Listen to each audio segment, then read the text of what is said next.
بسم اللہ الرحمن الرحیم۔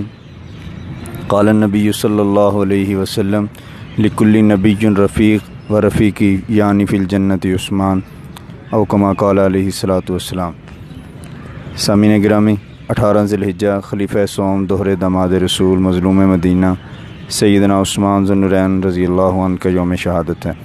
آپ رضی اللہ تعالیٰ عنہ کے ذات اقدس میں دو وصف بہت ابھر کر سامنے آئے اور رہتی دنیا تک آپ کی عظمت اور رفت کے لیے تابندہ نشان ہے۔ نمبر 1 حیا اور نمبر 2 سخاوت۔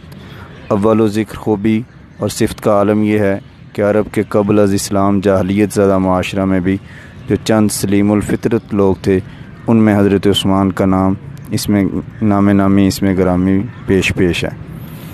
آپ زندگی بھر عرب کی وہ اس کبھی رسومات اور عرب کے جاہلیت زدہ جتنی بھی بیماریاں تھیں ان میں کبھی بھی ملوث نہ ہوئے، بلکہ آپ نے خود اپنی تنہائی میں بھی کبھی اپنے آپ کو برہنہ نہ کیا۔ اس خوبی کی وجہ سے یہ اعزاز آپ کا مقدر ہوا کہ ایک روز نبی کریم صلی اللہ علیہ وسلم گھر پر تشریف فرما تھے۔ یہ کے بعد دیگر خلفائے ثلاثہ یعنی حضرت ابوبکر، حضرت عمر، حضرت عثمان رضوان اللہ علیہ مجمعین تشریف لائے۔ اس وقت آپ صلی اللہ علیہ وسلم کی بیٹھک کا انداز یہ تھا کہ آپ صلی اللہ علیہ وسلم کی پنڈلیوں سے کپڑا ہٹا ہوا تھا۔ حضرت شیخین کی آمد پر آپ بلا تکلف اسی انداز میں تشریف فرما رہے، مگر جیسے ہی حضرت عثمان داخل ہوئے آپ نے بیٹھنے کی جہت تبدیل فرما لی۔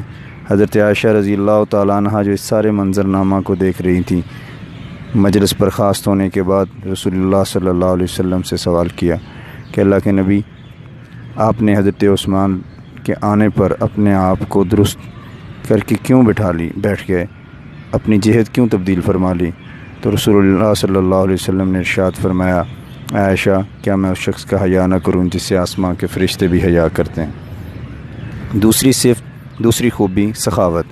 تبوک کے موقع پر آپ نے جہاد کے لیے مال جمع کرنے کی غرض سے ترغیب ارشاد فرمائی تو حضرت عثمان نے فرمایا، یا رسول اللہ صلی اللہ علیہ وسلم، میں 100 اونٹ دوں گا۔ پھر ترغیب ارشاد فرمائی تو آپ نے عرض کیا، میں 200 اونٹ دوں گا۔ پھر ترغیب ارشاد فرمائی، آپ نے عرض کیا، میں 300 اونٹ دوں گا۔ چوتھی بار آپ نے پھر ترغیب ارشاد فرمائی تو حضرت عثمان نے اپنے گھر سے 1000 دینار لا کر آپ صلی اللہ علیہ وسلم کی خدمت اقدس میں پیش کیے۔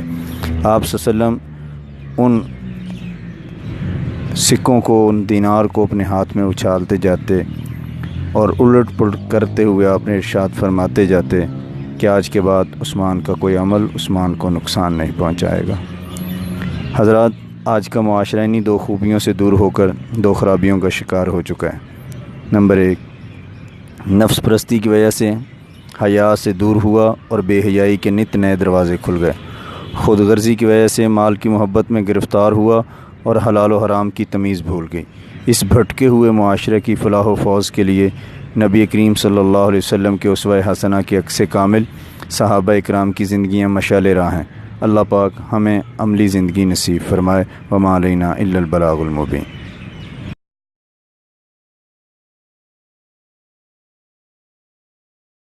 دوستو، مزید ایسی ویڈیوز دیکھنے کے لیے ہمارے YouTube چینل کو سبسکرائب کر دیں۔ شکریہ۔